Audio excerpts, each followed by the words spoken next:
میرا شوہر نشئی تھا، 3 بچے تھے۔ شوہر جاوید نشے کی وجہ سے کماتا نہیں تھا، وہ سارا دن نشے میں دھت پڑا رہتا تھا۔ جب اس کا نشہ ٹوٹتا تو وہ مجھ سے لڑتا جھگڑتا تھا اور نشے کے لیے پیسے مانگتا تھا۔ جب میں اسے پیسے نہ دیتی تو وہ مجھے مارتا پیٹتا تھا۔ گھر میں فاقوں کا راج ہوتا تھا۔ جب میں بچوں کو بھوک سے بلکتا ہوا دیکھتی تو میرا کلیجہ منہ کو آتا تھا۔ میں بہت پریشان رہنے لگی۔ گھر میں آدھے سے زیادہ برتن میرا شوہر بیچ کر نشے پر خرچ کر چکا تھا۔ میرا بھائی میری مدد کر دیا کرتا تھا۔ ایک روز میں گھر میں فاقوں سے تنگ آ کر نوکری کرنے کے لیے گھر سے نکل پڑی۔ میری ایک جاننے والی عورت تھی، اس کا نام شہناز تھا۔ وہ بھی لوگوں کے گھروں میں کام کرتی تھی۔ میں اس سے ملی اور اسے کہا کہ وہ مجھے بھی کہیں کام دلوا دے تاکہ میں اپنے بچوں کا پیٹ پال سکوں۔ اس نے مجھ سے وعدہ کر لیا کہ وہ بہت جلد ایک گھر میں بات کرے گی کیونکہ ان کو بھی ایک نوکرانی کی ضرورت تھی۔ دوسرے دن ہی شہناز میرے گھر آ گئی اور کہا کہ رخسانہ بی بی کو ملازمہ کی ضرورت ہے، تم میرے ساتھ چلو۔ میں شہناز کے ساتھ چل پڑی۔ میں رخسانہ بی بی سے ملی، وہ بہت اچھی اور ملنسار خاتون تھیں۔ انہوں نے مجھ سے بات چیت کی اور میرے لیے 5,000 تنخواہ مقرر کی۔ مجھ سے پوچھا کہ تم کیا اچھا کھانا بنا لیتی ہو؟ تو میں نے بتایا کہ میں سب کھانے بنا لیتی ہوں۔ ویسے تو میرے پکے ہوئے کھانے میرے خاندان میں بہت مشہور ہیں اور میں امید کرتی ہوں کہ آپ کو بھی میرے پکے ہوئے کھانے پسند آئیں گے۔ یہ سن کر رخسانہ بی بی کے چہرے پر خوشی کے تاثرات ابھرے۔ انہوں نے مجھے کل سے کام پر آنے کا کہا اور میں خوشی خوشی گھر آ گئی۔ میں خدا کا شکر ادا کر رہی تھی کہ اس نے میرے لیے نوکری کا بندوبست کر دیا تھا۔ کم سے کم میرے بچے تو بھوکے نہیں رہیں گے، میں نے سوچا، اور اگلے روز میں صبح 7 بجے کام پر چلی گئی۔ میری بیٹی بڑی تھی، وہ اپنے بھائیوں کو سنبھال لیتی تھی۔ مجھے وہاں نوکری کرتے ہوئے چند مہینے ہو گئے تھے۔ واقعی رخسانہ بی بی بہت اچھی خاتون تھیں۔ ان کے گھر ان کا ایک بیٹا اور ایک بیٹی رہتی تھی۔ بیٹا تو سارا دن جاب پر ہوتا تھا لیکن بیٹی یونیورسٹی سے 2 بجے آ جاتی تھی۔ ان کے خاوند بیرون ملک ہوتے تھے، وہ سال میں 1-2 بار گھر کا چکر لگاتے تھے۔ ان کے گھر میں دنیا کی ہر سہولت میسر تھی، دولت کی ریل پیل تھی۔ ان کے گھر میں ایک بوڑھا ملازم بھی تھا جو باہر کے کام کرتا تھا۔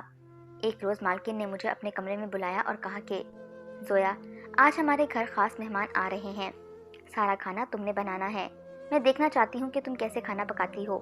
میں نے اکرم کو سامان لینے کے لیے بھیج دیا ہے، فکر مت کرو، اگر تمہیں دیر ہو گئی تو میں تمہیں الگ سے پیسے دوں گی۔ میں نے حامی بھر لی۔ تھوڑی دیر کے بعد بوڑھا ملازم اکرم سامان لے آیا۔ میں نے کام سے فارغ ہوتے ہی کھانا بنانا شروع کر دیا۔ رخسانہ بی بی اپنے کمرے میں ہی تھیں، مہمانوں نے شام کو آنا تھا، اس لیے مجھے کھانا بناتے ہوئے شام ہو گئی تھی۔ رخسانہ بی بی نے کئی قسم کی ڈشز بنوائی تھیں اور جب انہوں نے ٹیسٹ کیا تو وہ بہت خوش ہوئیں اور میرے ہاتھوں سے بنے ہوئے کھانے کی بہت تعریف کی۔ پھر انہوں نے مجھے 500 روپے دیے اور میں گھر آ گئی۔ میں بہت خوش تھی، مجھے تنخواہ کے علاوہ 500 روپے مل گئے تھے۔ رخسانہ بی بی نے کہا تھا کہ میں جس دن کھانا بنواؤں گی تو وہ مجھے اس کے ایکسٹرا 500 روپے دیں گی۔ جب میں اگلے روز کام پر گئی تو رخسانہ بی بی نے مجھے اپنے کمرے میں طلب کر لیا۔ وہ بہت خوش تھیں، کہنے لگیں، زویا، تمہارے بنائے ہوئے کھانے مہمانوں کو بہت پسند آئے تھے، میں چاہتی ہوں کہ تم اب میرے لیے کھانا بنایا کرو، میں تمہیں ان کے ایکسٹرا پیسے دے دیا کروں گی، کیا کہتی ہو؟ یہ کہہ کر انہوں نے میری طرف دیکھا۔ ٹھیک ہے باجی، جیسا آپ کہیں گی میں ویسا ہی کروں گی، میں نے جواباً کہا، کیونکہ مجھے تو پیسوں سے غرض تھی۔ پیسہ آج ہر انسان کی ضرورت ہے، مہنگائی آسمان کو چھو رہی ہے، ایسے میں کون ہوگا جو پیسوں کو ٹھکرائے گا؟ رخسانہ بی بی نے کہا کہ تم کام کر لو، میں سامان منگوا لیتی ہوں، میں نے جو کچھ بنوانا ہے۔ رخسانہ بی بی نے دوپہر تک مختلف ڈشوں کا سامان منگوا لیا اور وہ خود بھی میرے ساتھ مل گئیں۔ ہم نے 2 گھنٹے کے اندر اندر مختلف قسم کی ڈشز تیار کر لیں۔ پھر میں نے ایک عجیب بات دیکھی، رخسانہ بی بی نے ساری ڈشز میز پر رکھیں اور اپنے کمرے سے موبائل فون اٹھا لائیں۔ انہوں نے سب ڈشوں کی تصویریں بنا لیں، پھر مجھ سے کہا، یہ ساری ڈشیں فریج میں رکھ دو۔ مجھے حیرت تو ہوئی لیکن میں نے کوئی سوال نہ کیا اور ساری ڈشیں فریج میں رکھ دیں، شاید وہ تھوڑا تھوڑا کر کے کھانے کا ارادہ رکھتی تھیں۔ اسی دوران رخسانہ بی بی نے بوڑھے ملازم اکرم کو بلایا اور اسے پیسے دے کر اپنے لیے باہر سے کھانا منگوایا۔ مجھے حیرت تو بہت ہوئی لیکن میں خاموش رہی۔ حسب وعدہ مجھے 500 روپے دیے اور میں شام کو گھر آ گئی۔ اگلے روز میں کام پر گئی۔ مجھے کام کرتے ہوئے تھوڑی ہی دیر ہوئی تھی کہ رخسانہ بی بی نے مجھ سے ٹھنڈا پانی مانگا۔ میں نے فریج کھولا تو میں حیران رہ گئی کیونکہ فریج میں کھانے کی ڈشز ویسی کی ویسی ہی پڑی تھیں۔ لگتا ہی نہیں تھا کہ رخسانہ بی بی یا کسی اور نے ان ڈشوں میں سے تھوڑا سا بھی کھانا نکالا ہو۔ میں پانی لے کر رخسانہ بی بی کے پاس آ گئی، انہیں پانی دیا۔ جب انہوں نے پانی پی لیا اور گلاس مجھے واپس کر دیا تو میں نے پوچھ ہی لیا، باجی، کل آپ نے مجھ سے جو ڈشز بنوائی تھیں آپ نے ان میں سے ایک بھی نہیں کھائی، کیا کھانا پسند نہیں آیا تھا؟ رخسانہ بی بی مسکرائیں اور کہنے لگی، میں نے وہ ڈشز اپنے لیے نہیں بنوائیں۔ ان کی بات سن کر مجھے حیرت ہوئی۔ میں آپ کی بات نہیں سمجھی، آپ نے اپنے لیے ڈشز نہیں بنوائی تھی تو پھر کس کے لیے بنوائی ہیں؟ رخسانہ بی بی نے بتانے کی بجائے کہا کہ جاؤ زویا، تم اپنا کام کرو۔ میں واپس کچن میں آ گئی۔ بوتل فریج میں واپس رکھنے کے بعد میں کام کاج میں مصروف ہو گئی، لیکن میری آنکھوں کے سامنے وہ ڈشز گھوم رہی تھیں۔ پھر میرے دل میں یہ بات آئی کہ شاید رخسانہ بی بی نے اپنے مہمانوں کے لیے ڈشز بنوائی ہوں گی اور مہمان نہیں آئے ہوں گے، اس لیے وہ ڈشز ویسے کی ویسی پڑی ہیں۔ اگلے روز جب میں کام پر گئی اور فریج کھولا تو وہی ڈشز ویسے کی ویسی پڑی تھیں، لیکن اب سارا کھانا باسی ہو چکا تھا۔ میں رخسانہ بی بی کے پاس گئی اور پوچھا، رخسانہ باجی، فریج میں پڑی ساری ڈشز باسی ہو چکی ہیں، اگر آپ کہیں تو سارا کھانا پھینک دوں؟ رخسانہ بی بی نے نفی میں سر ہلایا۔ نہیں زویا، تم ایسا کرو، جب تم گھر جانا تو سارا کھانا اپنے ساتھ لے جانا، اپنے بچوں کو کھلا دینا۔ مجھے حیرت ہوئی۔ میں نے کہا، باجی کھانا تو باسی ہو چکا ہے، میرے بچے یہ کھانا کھانے سے بیمار بھی پڑ سکتے ہیں۔ رخسانہ بی بی نے کہا کہ کھانا خراب نہیں ہے، ٹھیک ہے، اگر تم نہیں لے جانا چاہتی تو پھر کسی غریب کو دیتی جانا۔ مجھے رخسانہ بی بی کی یہ بات عجیب لگی۔ بہرحال جب میں کام سے فارغ ہو گئی تو میں نے سارا کھانا ایک بڑے سے شاپر میں ڈالا اور گھر کی طرف روانہ ہو گئی۔ بے شک کھانا خراب نہیں ہوا تھا، لیکن باسی تو تھا، اس لیے میں نے اس کو کسی کو دینے کی بجائے راستے میں پھینک دیا اور گھر چلی گئی۔ 3 دن ہی گزرے تھے کہ رخسانہ بی بی نے ایک بار پھر مجھ سے اپنی پسند کی ڈشز بنوائیں۔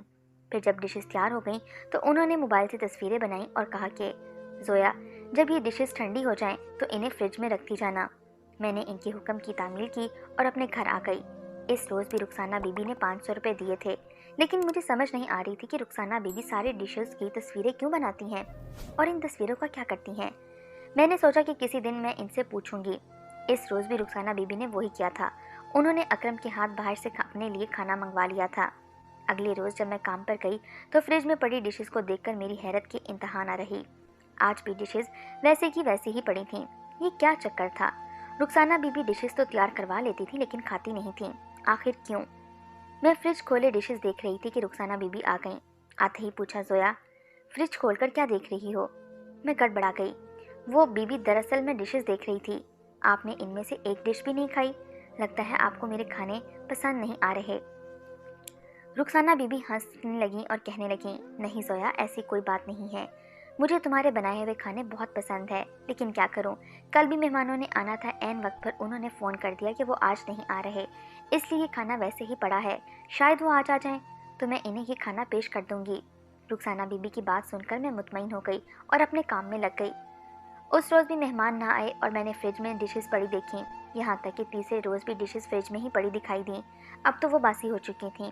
رخسانہ بی بی نے کہا کہ جاتے وقت میں یہ ساری ڈشز لیتی جاؤں۔ میں نے وہی کیا جو انہوں نے کہا۔ اس بار میں نے کسی کو کھانا دینے کی بجائے کوڑے دان میں پھینک دیا اور گھر چلی گئی۔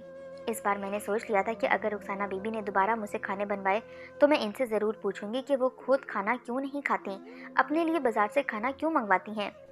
رخسانہ بی بی صرف اسی روز ہی کھانا باہر سے منگواتی تھیں جب وہ مختلف ڈشز بنواتی تھیں، باقی دنوں وہ میرے ہی ہاتھ کا پکا ہوا کھانا کھاتی تھیں۔ 3 دن ہی گزرے تھے کہ رخسانہ بی بی نے پھر حکم دے دیا کہ آج مہمان آ رہے ہیں تو مختلف ڈشز بنانی ہیں، اکرم سامان لینے گیا ہوا ہے۔ میں ان سے پوچھنے ہی والی تھی کہ ان کے موبائل پر کال آ گئی اور وہ کسی سے باتیں کرنے میں مصروف ہو گئیں۔ دوپہر 12 بجے تک اکرم سامان لے آیا اور میں رخسانہ بی بی کے کہنے پر ڈشز تیار کرنے لگیں۔ رخسانہ بی بی بھی کچن میں آ گئی تھیں۔ پہلے کی طرح جب ڈشز تیار ہو گئیں اور رخسانہ بی بی نے موبائل سے تصویریں بنا لیں اور اکرم کو اپنے لیے کھانا لانے کے لیے بھیج دیا تو میری برداشت کی حد پار ہو گئی۔ میں نے پھر وہی پوچھ لیا جس کے بارے میں مجھے تجسس تھا۔ رخسانہ بی بی نے جواب دینے کے بجائے سختی سے کہا کہ زویا اپنے کام سے کام رکھا کرو، میری مرضی میں کھانا باہر سے منگوا کر کھاؤں یا گھر میں پکا ہوا کھاؤں۔ دوسری بات، تم ہر بار مجھ سے یہ کیوں پوچھتی ہو کہ میں ڈشز کی تصویریں کیوں بناتی ہوں؟ ہر بات کا جواب دینا ضروری نہیں ہوتا، آئندہ تم نے مجھ سے یہ سوال کیا تو مجھے مجبوراً تمہیں نوکری سے فارغ کرنا پڑے گا۔ رخسانہ بی بی کو میں نے آج پہلی بار سختی سے بات کرتے ہوئے دیکھا تھا، حالانکہ وہ بہت ہی نرم دل اور نرم مزاج کی تھیں، لیکن آج نہ جانے انہیں کیا ہو گیا تھا۔ مجھے اپنی نوکری عزیز تھی، میں نہیں چاہتی تھی کہ میں اس نوکری سے ہاتھ دھو بیٹھوں، اسی لیے میں نے خاموش رہنے میں ہی عافیت سمجھی۔ اگر یہ نوکری میرے ہاتھ سے نکل گئی تو پھر میں اپنے بچوں کو کہاں سے کھلاؤں گی؟ اسی لیے جب یہ سوچیں میرے دماغ میں آئیں تو میں نے جواباً کہا، ٹھیک ہے باجی، مجھے معاف کر دیں، میں آئندہ آپ سے کبھی نہیں پوچھوں گی۔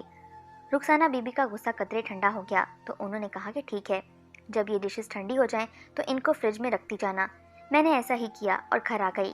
اسی شام ہی میرا نشائی شوہر گھر آیا اور اس نے مجھے پیسوں کا مطالبہ شروع کر دیا۔